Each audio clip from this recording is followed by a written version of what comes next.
Bonjour Martine, nous allons faire connaissance et pour cela, je vais me présenter en t'épelant mon nom.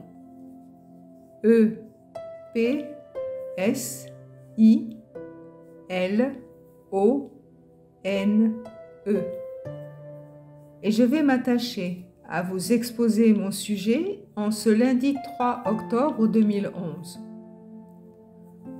Je veux vous entretenir d'un sujet brûlant et très actuel dans votre petit pays qu'est la France. Petit par la taille, j'entends.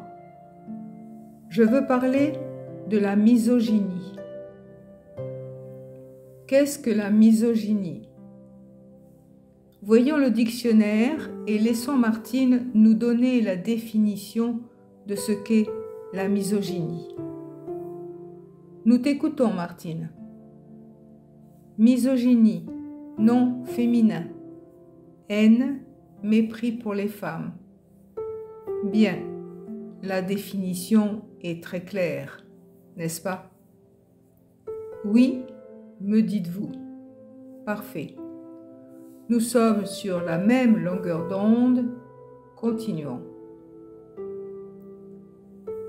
La misogynie, celle de votre époque, est si ancrée dans vos mentalités, vos habitudes, vos convictions, que même vos victimes ne s'en offusquent plus guère, sauf quand celle-ci leur paraît insupportable, et c'est hélas souvent le cas. Si vous êtes un peu attentifs, messieurs, à vos comportements, à vos paroles, à vos pensées, à vos blagues de comptoir ou de soirée un peu arrosées, vous constaterez que vous êtes bien souvent vulgaire, irrévérencieux et odieux. Mais dites-moi, n'est-ce pas une femme qui vous a donné la vie? N'est-ce pas son affection, ses soins, sa patience et son dévouement qui vous ont permis de grandir? Et n'est-ce pas vers elle que tout naturellement vous retournez quand vous êtes mal ou encore quand vous êtes dans le besoin? Pourquoi donc vous comportez-vous aussi vilainement avec les femmes en général et bien souvent avec la vôtre? Que leur reprochez-vous? Réfléchissez. Et quant à moi, j'ai aussi réfléchi à vos comportements et je vous donne maintenant, si vous le voulez bien, le fruit de mes réflexions, sachant toutefois que je ne fais que généraliser et qu'il me faudrait bien plus de temps pour étudier plus spécialement quelques manifestations particulières de la haine que vous manifestez, messieurs, pour l'élément féminin. Vous avez peur, messieurs, peur de la femme, peur de ses merveilleuses et redoutables capacités. C'est ce que vous pensez, à vous détrôner de votre piédestal qui a été mis en place par les hommes, pour les hommes, et que vos sociétés entretiennent, même si quelques sursauts de temps en temps les poussent à essayer d'égaliser la parité homme-femme ou encore à reconnaître certains droits aux femmes.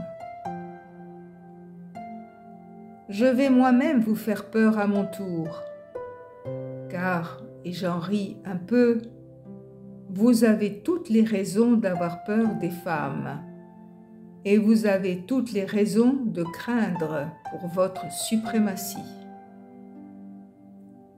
Rappelez-vous un peu qu'ils furent des temps, et pas si lointains que cela, où la femme pouvait s'exprimer, s'épanouir, et vous mener à la baguette. Mais revenons à aujourd'hui. Ne pensez-vous pas que vous seriez quand même bien plus heureux et serein en ayant un autre regard sur le binôme homme-femme, femme-homme.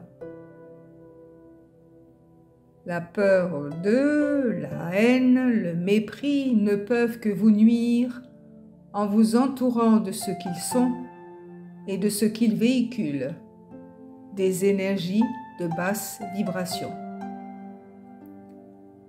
Mais il y a pire encore, car voyez-vous, les temps, et cela vous a été dit et redit, changent, comme change la température, l'humidité, la luminosité. Vous allez devoir vous aussi vous changer et laisser aux femmes la place qui leur revient.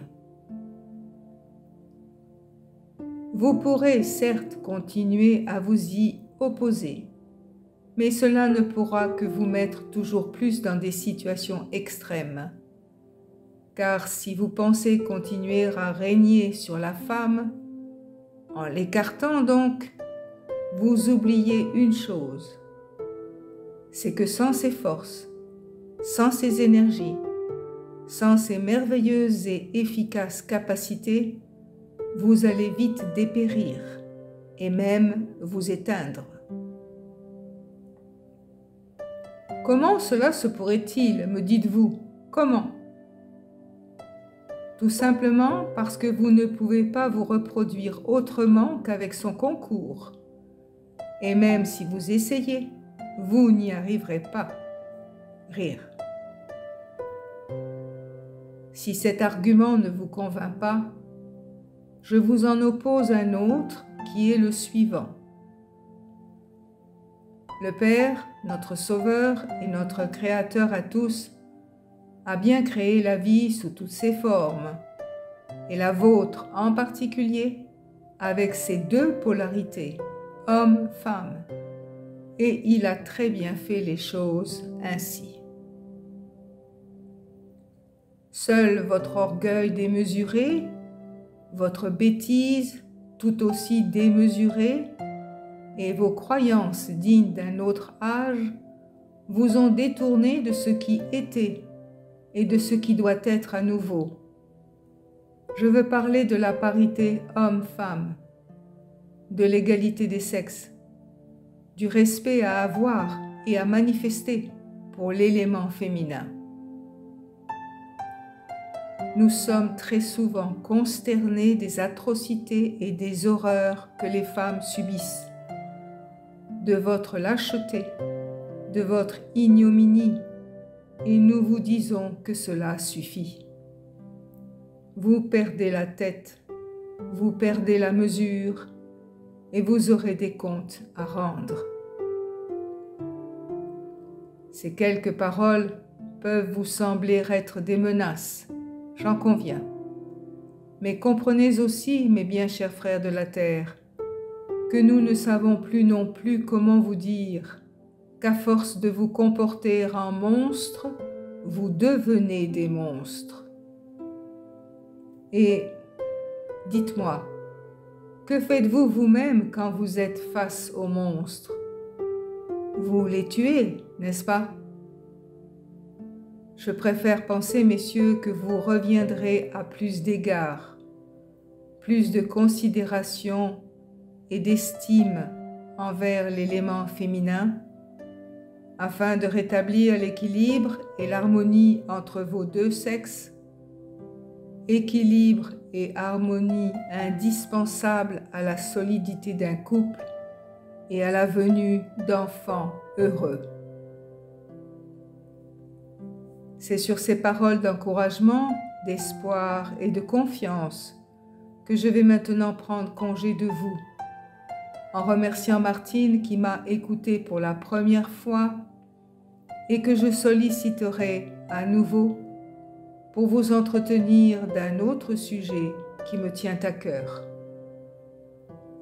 Votre ami et frère des étoiles, Epsilon.